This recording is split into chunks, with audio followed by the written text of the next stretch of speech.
What self-love practices can help you create healthy boundaries and emotional resilience? Pisces, this one is for you. What self-love practices can help you create healthy boundaries and emotional resilience? This is for Pisces. Ladies and gentlemen, we are doing tarot card readings for those of you who are over 40 and you are looking for more specific answers than does he love me, does he love me not? All right, Pisces, what self-love practices can help you create healthy boundaries and emotional resilience?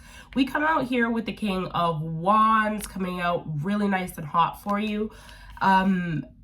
Your ability to practice self-love is going to come when you understand how resilient you are. Your emotional resilience is that of you learning to set boundaries for yourself. That's also what the Wands energy is about, is setting boundaries and knowing where you stand. It's also about being able to govern yourself and see things clearly and more straight. What self-love practices? You can keep your boundaries up, right? You don't want to slide your boundaries for somebody because you want to impress them. Pisces, you're past your 40s. Like, impressing people is not your tea anymore. Oh, hey there. Did you schedule your own personal tarot card read? Are you a part of the tea community? What is going on if you're not? Go ahead, like, comment, and subscribe since you're sitting here anyway.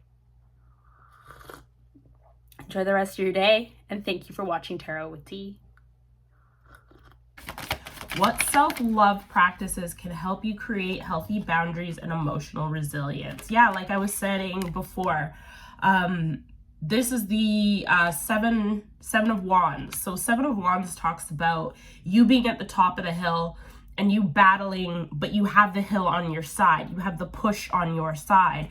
So it isn't really about having to practice, it's more about having to maintain your emotional boundaries, having to become aware of what it is that you've set up and reminding yourself of why you set yourself up to be there. You also have the World card here, which talks about turning a new leaf, being able to go through all the changes of the universe and still come out. You have fire, air, water, earth energy all here in this card, saying that your resilience and your emotional stability comes from the fact that you really know who you are. You really know what you want, Pisces. And because you're of an age where having things isn't as important as maintaining things, your emotional resilience is that of somebody who is grounded, somebody who is earth-centered, who understands who they are, and they use their ability to alchemize their position currently in order to take it to where it needs to be. How can shifting your focus to spiritual and emotional growth lead to more meaningful relationships? How can shifting your focus to spiritual and emotional growth lead to more meaningful relationships?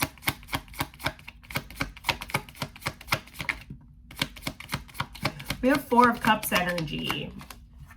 Four of Cups usually talks about a gift in which you are about to receive, but it also, in this energy, you are indoors receiving something that is coming from outside. How can you shift your focus to spiritual and emotional growth? You can shift it in that you can receive things that you didn't think you were ready to receive. You can go ahead and say yes to the things that you wouldn't have said yes to 10 or 15 years ago. You're able to say, yeah, okay, I'm in a place where I am able to have meaningful relationships, so therefore I'm able to invest in those meaningful relationships. You also have Judgment card out here too, which, Death card out here. This card is talking about knowing when to quit, knowing things when things end. You are of an age, Pisces, where you are old enough to walk out of a door or out of a room that you don't feel comfortable or confident in.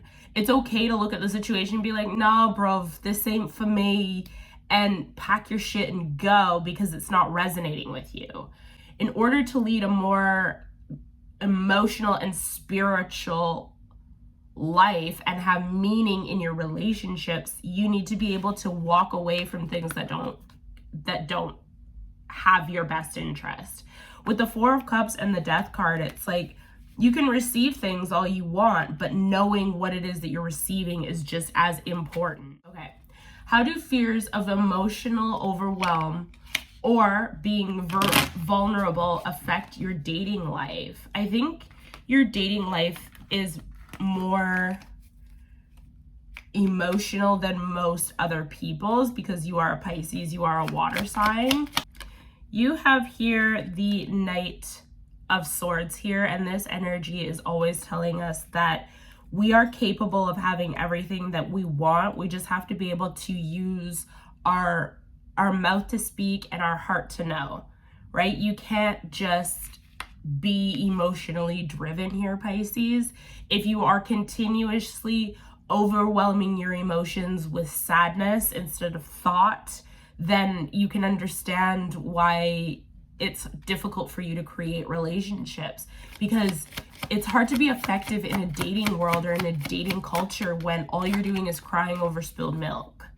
As I say that, you've got the Knight of Cups here, and the Knight of Cups is always a blessed offering. It's always something that comes in when you need it. If you are feeling overwhelmed and if you are feeling vulnerable, that's something is speaking to your soul when you feel overwhelmed and when you feel vulnerable. It's usually the universe telling you that you need to pay attention to what is causing these things.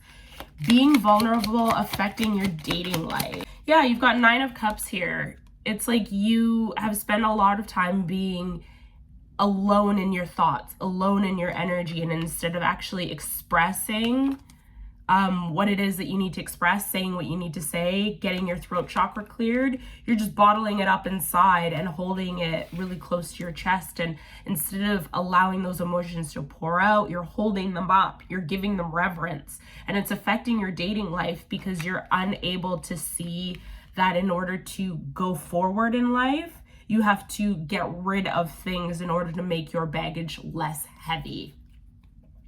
Pisces, at this time, because you're past your 20s, you're past your 30s, you're into your 40s, you are learning how all that stuff in the past was stepping stones to create who you are. You're 40 now. Speak your truth. Speak your mind. Don't just be emotional because emotions are where you're comfortable. Just because you're good at crying doesn't mean that you're good at speaking, so you have to be good at speaking.